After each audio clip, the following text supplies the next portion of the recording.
उनकी कोई संतान नहीं थी क्योंकि इलिशबा बांझ थी और दोनों बूढ़े हो गए थे।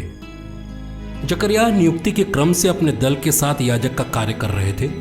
किसी दिन याजकों की प्रथा के अनुसार उनके नाम चिट्ठी निकली कि वो प्रभु के मंदिर में प्रवेश कर धूप जलाएं। धूप जलाने के समय सारी जनता बाहर प्रार्थना कर रही थी।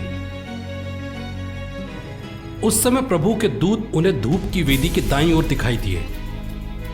जकरिया स्वर्गदूत को देखकर घबरा गए और भयभीत हो गए, परंतु स्वर्गदूत ने उनसे कहा, डरिए नहीं जकरिया, आपकी प्रार्थना सुनी गई है। आपकी पत्नी इलिशबा के एक पुत्र उत्पन्न होगा। आप उसका नाम यूहन्ना रखेंगे। आप आनंद और उल्लास से भर उठेंगे और उसके जन्म पर बहुत से लोग आनंद मनाएंगे। वो प्रभु की दृष्टि में महान होगा, अंगूरी और मदिरा नहीं पिएगा और अपनी माता के गर्भ में ही पवित्र आत्मा से परिपूर्ण हो जाएगा और इज़राइल के बहुत से लोगों का मन ईश्वर की ओर फेरेगा। वो पिता और पुत्र का मेल कराने, स्वेच्छाचारियों को धर्मियों की सद्बुद्धि प्रदान करने और प्रभु के लिए एक सुयोग्य प्रजा तैयार करने के लिए एलियाह के मनोभाव और सामर्थ्य से संपन्न प्रभु का अग्रदूत बनेगा। जकरिया ने स्वर्गदूत से कहा, इस पर मैं कैसे विश्वास करूं, क्योंकि मैं बूढ़ा हूं और मेरी पत्नी भी बूढ़ी हो गई है।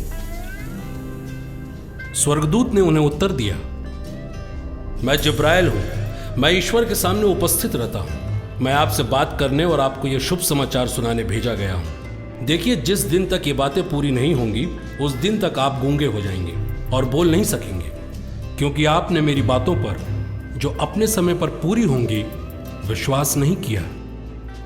जनता जकरिया की बाट जो रही थी और आश्चर्य कर रही थी कि वो मंदिर में इतनी देर क्यों लगा रहे हैं। जब वो बाहर आए तो वो कुछ बोल नहीं सके। लोग समझ गए कि मंदिर में उन्हें कोई दिव्य दर्शन हुआ है। वो उनसे इशारे में बात कर रहे थे क्योंकि वो गूंगे हो गए थे। अपनी सेवा का समय पूरा हो जाने पर वो अपने घर चले गए। कुछ समय बाद उनकी पत्नी इलिशबा गर्भवती हो गई। उन्होंने 5 महीने तक अपने को यह कहते हुए छिपाए रखा, यह प्रभु का वरदान है, उन्होंने मुझ पर कृपा की है और समाज में मुझे कलंकित होने से बचाया है।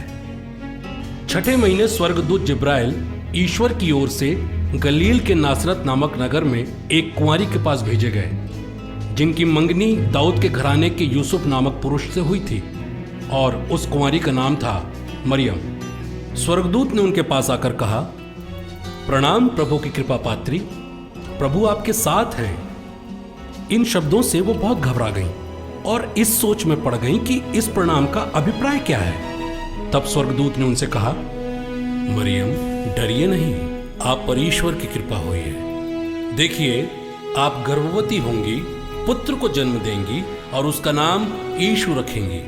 वे महान होंगे और सर्वोच्च ईश्वर के पुत्र कहलाएंगे। ईश्वर उन्हें उनके पिता दाऊद का सिंहासन प्रदान करेंगे। वे याकूब के घराने पर सदा सर्वदा राज्य करेंगे और उनके राज्य का अंत नहीं होगा। पर मरियम ने स्वर्गदूत से कहा, यह कैसे हो सकता है? मेरा तो पुरुष से संसर्ग नहीं है। स्वर्गदूत ने उत्तर दिया, पवित्र आत्मा आप पर उतरेगा और सर्वोच्च प्रभु की शक्ति की छाया आप पर पड़ेगी। इसलिए जो आपसे उत्पन्न होंगे वे पवित्र होंगे और ईश्वर के पुत्र कहलाएंगे। देखिए, बुढ़ापे में आपकी कुटुंबनी इलिशबा के भी पुत्र होने वाला है। जो बांझ कहलाती थीं, अब उनका 6ठा महीना हो रहा है, क्योंकि ईश्वर के लिए कुछ भी असंभव नहीं है। मरियम ने कहा, ठीक है, मैं प्रभु की दासी हूं, आपका कथन मुझ में पूरा हो। और स्वर्गदूत उनके पास से चले गए। उन दिनों मरियम पहाड़ी प्रदेश में यहूदा के एक नगर के लिए शीघ्रता से चल पड़ी। उन्होंने जकरिया के घर में प्रवेश कर इलिशबा का अभिवादन किया। जो ही इलिशबा ने मरियम का अभिवादन सुना, बच्चा उनके गर्भ में उछल पड़ा और इलिशबा पवित्र आत्मा से परिपूर्ण हो गई।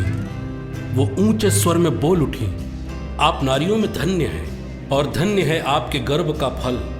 मुझे ये सौभाग्य कैसे हुआ कि मेरे प्रभु की माता मेरे पास आई?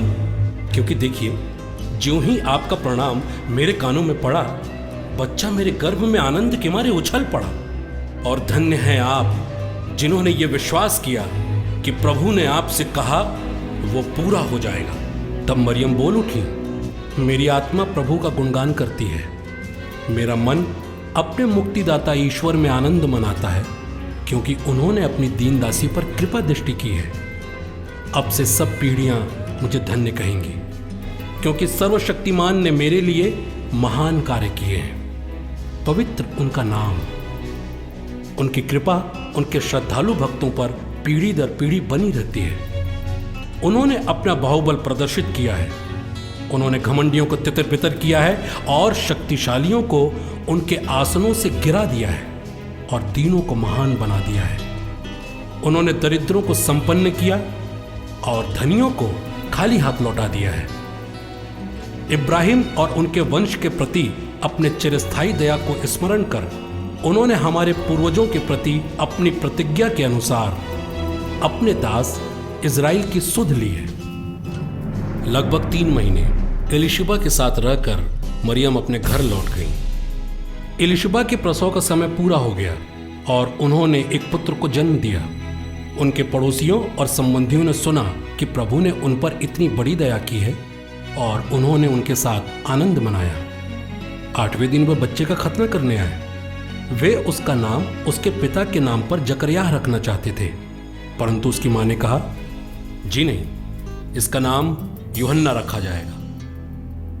उन्होंने उनसे कहा, आपके कुटुंब में यह नाम तो किसी का भी नहीं है। तब उन्होंने उसके पिता से इशारे से पूछा कि वो उसका नाम क्या रखना चाहते हैं। उन्होंने पट्टी मंगाकर लिखा, इसका नाम यूहन्ना है। सब अचंभे में पड़ गए। उसी क्षण जकरयाह के मुख और जीभ के बंधन खुल गए और वो ईश्वर की स्तुति करते हुए बोलने लगे। सभी पड़ोसी विस्मित हो गए और यहूदिया के पहाड़ी प्रदेश में ये सब बातें चारों ओर फैल गईं। सभी सुनने वालों ने उन पर मन ही मन विचार किया, पता नहीं इस बालक का क्या होगा। वास्तव में बालक पर प्रभु का अनुग्रह बना रहा। उसके पिता पवित्र आत्मा से परिपूर्ण हो गए और उन्होंने ये कहते हुए भविष्यवाणी की, धन्य है प्रभु इज़राइल के ईश्वर, उन्होंने अपनी प्रजा की सुधि ली है और उनका उद्धार किया है। उन्होंने अपने दास दाऊद के वंश में हमारे लिए एक शक्तिशाली मुक्तिदाता उत्पन्न किया है। वे अपने पवित्र नबियों के मुख से प्राचीन काल से ये कहते आए हैं कि वो शत्रुओं और सब बैरियों के हाथ से हमें छुड़ाएंगे और अपने पवित्र विधान को स्मरण कर हमारे पूर्वजों पर दया करेंगे।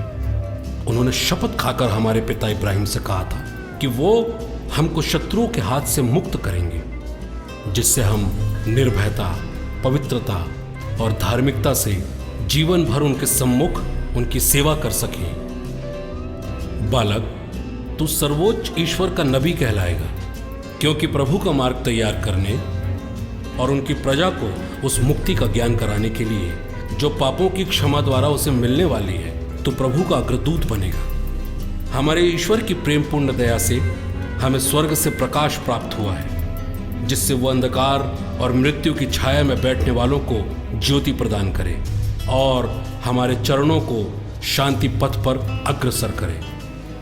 बालक बढ़ता गया और उसकी आत्मिक शक्ति विकसित होती गई। वो इस्राएल के सामने प्रकट होने के दिन तक निर्जन प्रदेश में रहा।